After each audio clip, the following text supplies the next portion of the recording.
Come, Matt, speak. Thank you very much, Jimmy. That was a very, very generous and kind introduction. Closing was enough pressure, but let's see what we can do with this. So again, my name is Matt Connor. I'm in my 20th year of service in the fire department in the city of New York this year. And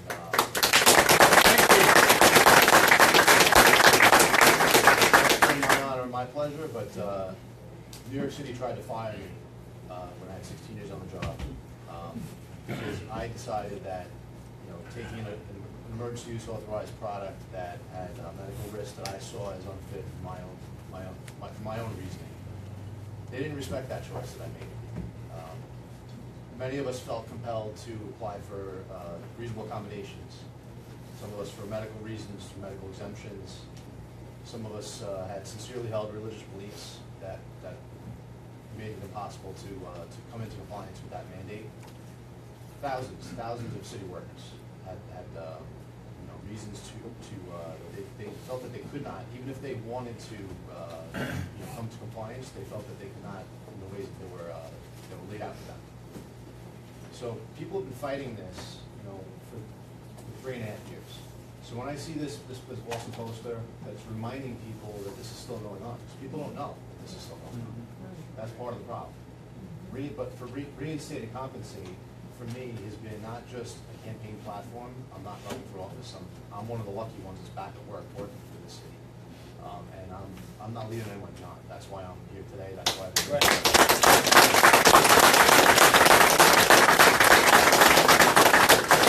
important. People feel left behind. People feel disregarded. People feel desperate. That people that are still out of work, this makes absolutely no sense. So it's great that this is now, this message is out there in these political campaigns. We have people campaigning on this as a platform. That's great, and it's needed. But for me, this has been really the last 3.5 years of my life. This has been what I've dedicated every waking hour, other than working and other than taking care of my family and myself. This is what I've been working on, and so I wanted to share a little bit about kind of how I approached it, and then also some of the things that are what I call are still ongoing, irons in the fire. So this is an active fight. This is not something that's for later. If I get elected, I'm going to take care of this. This is right now. This is the last 3.5 years. So I wanted to give you a sense of what that felt like for me, so that hopefully that can inspire a little fire in your belly when you walk out of this room tonight. All right. So when we first said no. Conversation between two firefighters turned into a conversation between thousands of firefighters. That turned into what I would call street activism, which is a very important, and we talked about that earlier, right? That's an important component of what's going to make things change. We said, all right, what are we going to do? We're going to meet up at fire department headquarters, and we're going to march over the Brooklyn Bridge right to City Hall, to the gates of City Hall, and stay down. And that's what we did. And we asked you to join us. And many people in this room may have been out there with us. Yeah. It was a media blackout, right? By the way, you have the only journalist in New York City in the room documenting these meetings as well. So if you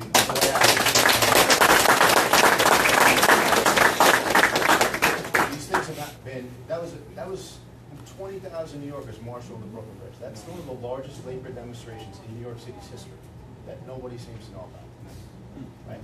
Maybe even in this room, right? People that care, people that are actively engaged. So what do you do after you march over the bridge and nobody cares? So, we're lucky to have great lawyers in this city that really stepped up to the plate, and they were few and far between. We filed, due process was something that was mentioned earlier. We challenged in court, federal court, we challenged the mandate based on due process rights, constitutionally protected due process rights. We tried to get a temporary restraining order. We didn't want to be here 3 years later fighting over this in court and having to elect people to change this policy. We tried to grind the wheels and get a temporary restraining order to stop this from happening before it happened, right? That was one of the first things we did. So, we had a lawsuit, Garland versus City of New York, Garland et al. Versus City of New York, that was about 80 change, I believe, plaintiffs that challenged all fire department employees that challenged the mandate on these grounds of due process rights. The last few years that's been a rough journey. We lost in the district level, we appealed. This is all through, by the way, we crowdsourced funding for these these lawsuits. We raised about $100,000 as an organization, Bravest for Choice. And we had to, take that war chest and make the most out of it. And I feel like, we're not where we want to be with that money, but that sometimes the fight itself is just as important as winning. You have to fight. You have to fight this. Fight!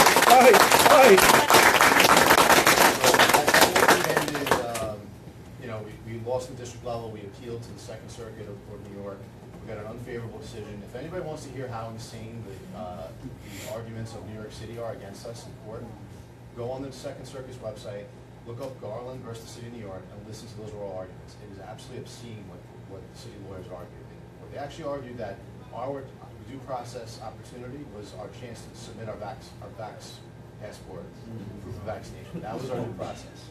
That was important to us. It's a totally insane argument. Go listen to it for yourself and see what these people are, what's happening in our courts. I really encourage people to get engaged in seeing what's going on in these courts. Go to see some of these cases. We'll get to that in a little bit. But just so you know, we actually we flew out to Las Vegas. We went to a COVID litigation conference, meeting lawyers all over the country that are fighting these things. Warren Mendenhall from Freedom Council. He founded a network of lawyers, not a firm. This is like the Bravest for Choice of lawyers. They went out and are networking with each other across the country and exchanging information, exchanging notes on ongoing cases, making sure they're all up to speed on court, case law, setting new precedents and what's going on in the different districts across the country. There are people out there like Jimmy. They're busting their asses trying to get this thing, really trying to advance this fight. So one of the things we've been trying to do is to support those lawyers and really and provide the advocacy, in the courthouse. We're actually we're a desirable plaintiff group, right?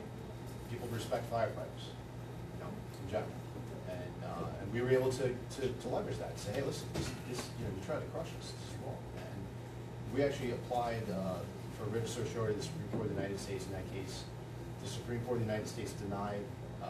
They denied hearing our case. So that case, unfortunately, is dead. But it's frustrating, right? Because in 3.5 years, you're spending money you don't have, you're throwing it at this fight, and that's why I think it's important to remember the fight matters, no matter what the outcome. A friend of mine, Brendan Fogarty, who was out of work with me, he reminds us that we're responsible for the effort, not the outcome. I think that's a great lesson learned for us. At the end of the day, we got to sleep at night. We got to know that we need this for our kids to fight.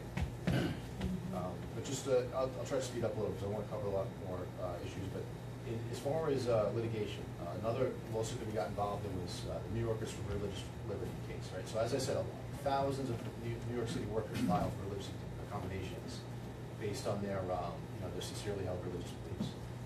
As we all know, the First Amendment, the Constitution in general is under attack, I believe, especially in that area.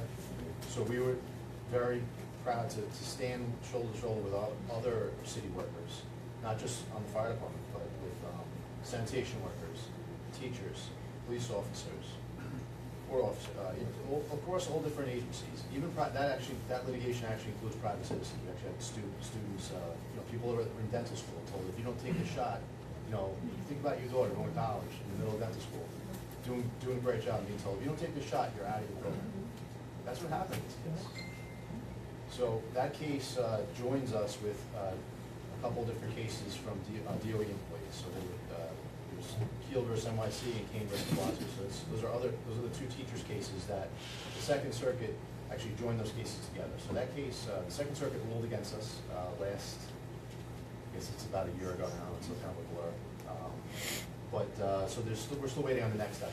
So that will likely end up. What we're hoping is the people that are involved in it are hoping that that goes to the Supreme Court, and we're hoping that we have a different outcome.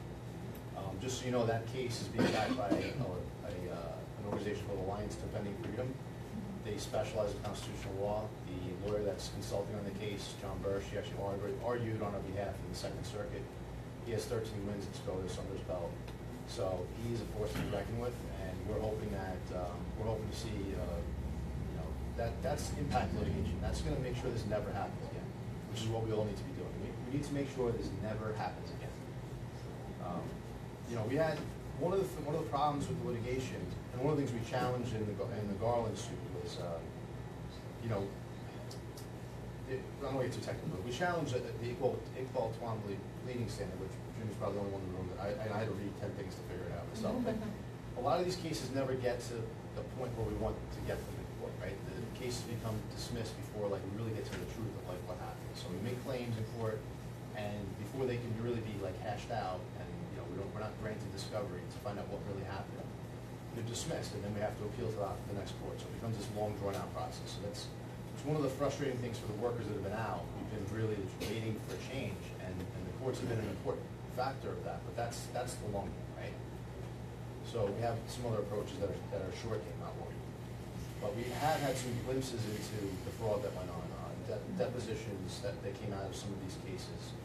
So you know, in the NIFO case, Eric Eichenholz is he's the self-proclaimed architect of the citywide appeals panel. So if you work for DOE or FDNY and you apply for a religious exemption, your exemption was mostly denied. In most cases, denied by all these agencies at the agency level. If you felt you wanted to appeal, you had to apply to a citywide appeals panel, which was actually the product of, I believe, Kyle. It was either the Kane or the Kyle case, the teachers' cases. So that process was created because the process they were using for the teachers was actually deemed unconstitutional. So then you had to apply to this. It was basically a kangaroo court type thing. Most of these things were either denied or never answered, etc. Eventually the mandate was lifted, and so we have all these people on all different boats. People that were pending accommodation requests that were working the whole time, people that were put on leave without pay because they wouldn't apply for an accommodation by a certain arbitrary date. So everybody was sort of in different baskets, but that's just to give you an idea of like where people are in the litigation. We're still waiting for justice in the courts. You know, there's no two ways about that. And we're going to get to when I round up. I'm just going to come away with a little bit of an ask of what I'm asking you to do, and that has to do with a lawsuit that's going to be heard in court, Queens County Supreme Court on Monday. Jimmy Wagner will be counsel in that case, representing several city council representatives in an important case. And I don't want to speak for it because this is but it's called, layman's terms, it's called a summer inquiry. So there's another activist group, like Bravest for Choice is all grassroots, right? It's just a bunch of firefighters that came together to fight laws, right? So there's another citizen activist group called New York Resort Assembly. Wow. They've been studying the law on their own, trying to advance, you know, the same types of fight in different ways. So they kind of stumbled upon or discovered this process in our city charter that allows for any group of 5 citizens or 6 taxpayers. Five taxpayers. It's a bunch of different. Yeah. So basically they can ask for an inquiry into, you know, people coming in and testifying under oath, challenging some sort of administrative decision. Is that a fair description? Yeah. We'll keep moving. Jimmy's going to explain it better than I can. Yeah. Explain it. Yeah. But the point is, there's still things ongoing. We still have irons in the fire. So that's Monday. So one of the things I'm going to ask you to do at the end of this meeting is come out on Monday. We want an inquiry into what happened in New York City. Take a look at the people that are being sued, or being called for the inquiry on that petition. Mayor de Blasio being the first one. That I'll let more answer. Right? We want answers. We need to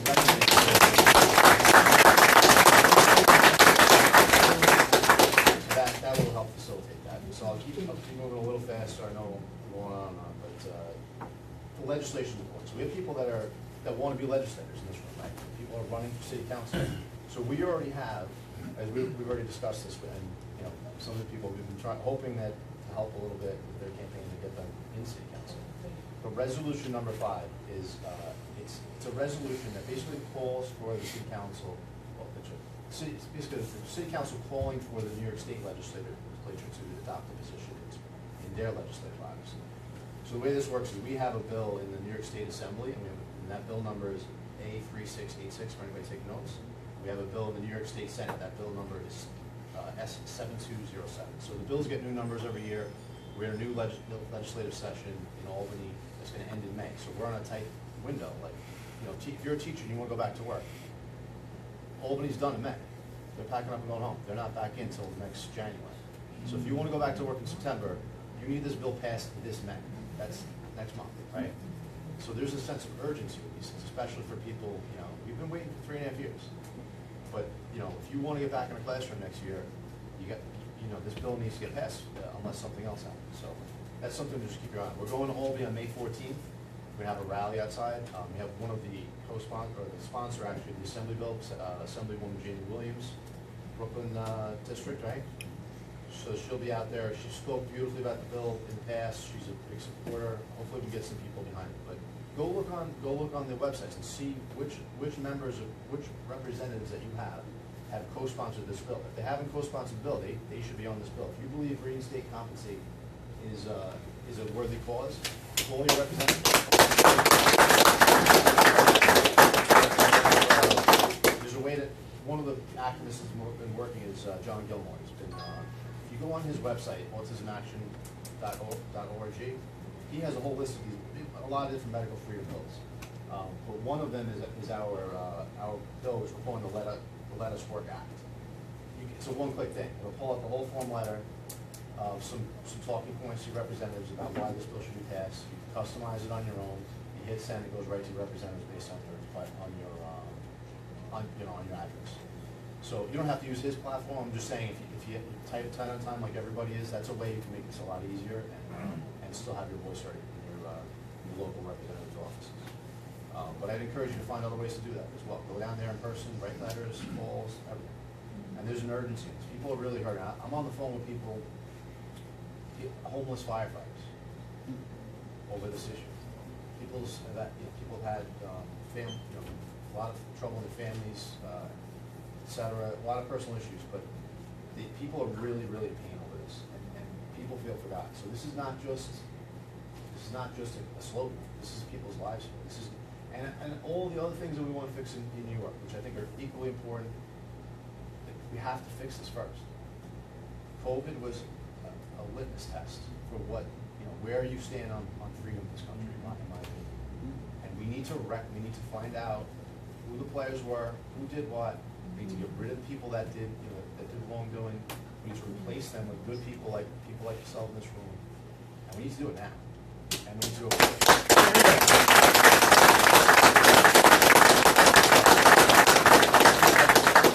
Without getting too for time, right? Yeah. So thank you for your patience. There's a lot more. If you're interested in more of the work we're doing, you can check out Bravest for Choice on X, bravestforchoice.org. Check out the National Coalition of Frontline Workers, where we've been doing referendum voting to challenge the labor paradigm. We have unions and stuff with this. But we've had people that were union members for years felt abandoned by their unions during the COVID-19 vax mandate. So if you want to be, you want an endorsement, I believe that you should have a referendum. It should be a board vote from these unions.